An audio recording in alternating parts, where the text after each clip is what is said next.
Hello and welcome back to our channel. So today in this video, we will be talking about how you can add a text box on your Google Docs. So without wasting much of our time, let's dive into the video.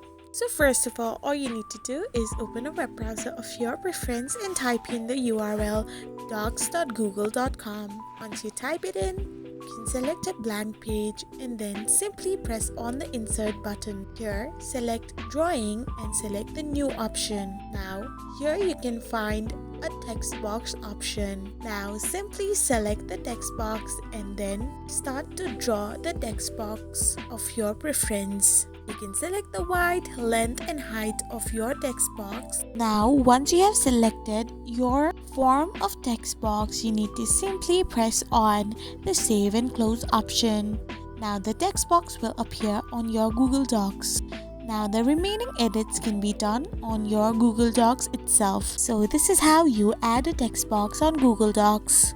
I hope you found this video helpful, so don't forget to hit that subscribe button and do give us a thumbs up. We will be back again with these informative videos.